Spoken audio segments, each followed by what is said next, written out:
Hello. Welcome to Great Movies Avenue, and we are doing a review of the first episode of The Last of Us series. If today is your first time on this channel, don't forget to subscribe, like, comment and turn on the post notification bell to be post notified anytime we upload the next episode review. Episode 1 of The Last of Us begins with a speech about viral outbreaks and pandemics in the 60s. The biggest threat isn't bacteria though, and according to this doctor it's fungi. It's an eye-opening speech, one that basically discusses Ophiocordyceps camponetifloridinae. Try saying that fast 10 times. The gist is, this fungi can turn its host into a puppet with the puppet master, the fungi itself, pulling the strings and controlling its host. It's a scary prospect. And one that forms the basis for our tale. In September 26, 2003, we catch up with Joel and his daughter Sarah. Despite it being Joel's birthday, he's intent on pulling a double at work. He promises Sarah he'll be home at 9.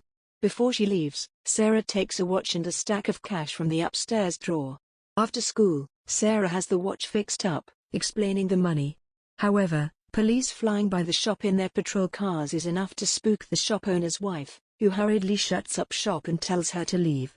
After stopping by her neighbor's place to bake some cookies, an unnerving moment involving Connie, the wheelchair-bound woman, sees her start to contort and twist awkwardly.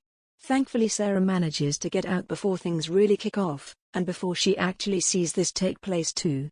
Back home, Joel is given his birthday present, that watch Sarah had fixed up earlier in the episode.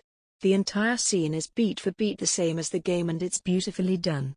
However, later that evening Joel's phone starts buzzing.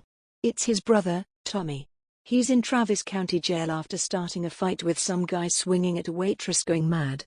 If he doesn't get Tommy out now, then he'll be stuck all weekend. Sighing heavily, Joel heads off and leaves Sarah in bed. When Sarah awakens, alone, a national broadcast tells everyone to stay inside. So naturally, Sarah decides to go out and investigate her neighbors. Connie is on the floor, feeding and very clearly infected. Sarah bolts out the house when she notices tendrils in her mouth, just as Joel shows up with Tommy. The pair scramble out and drive off, past Jimmy's place that's completely burned up. Joel drives past a family needing help. All of this is very familiar with the game, right?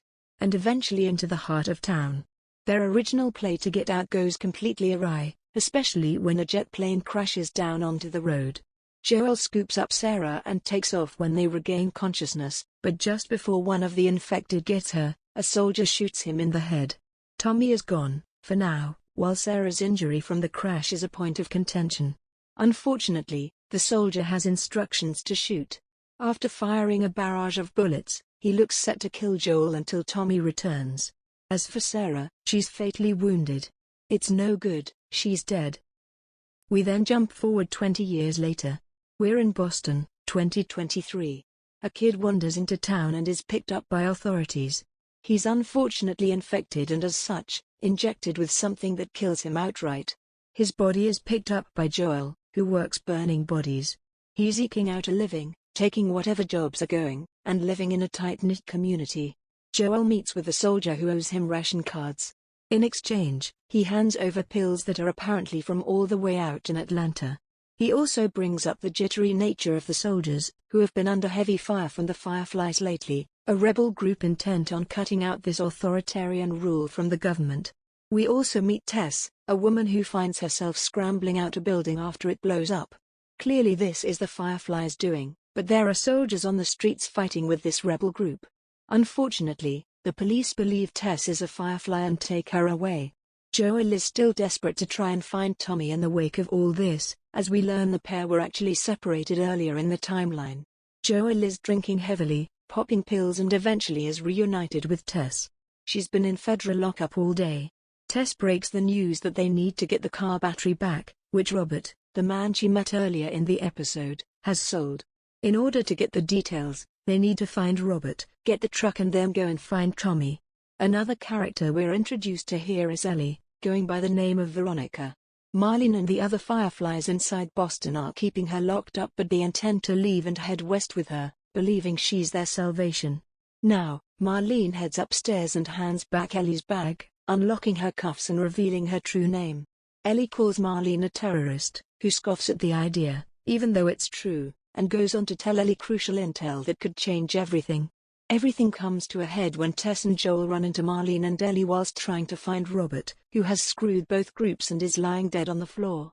Marlene has been shot, off the back of a skirmish with Robert over the car battery. A car battery that's faulty and absolutely no good.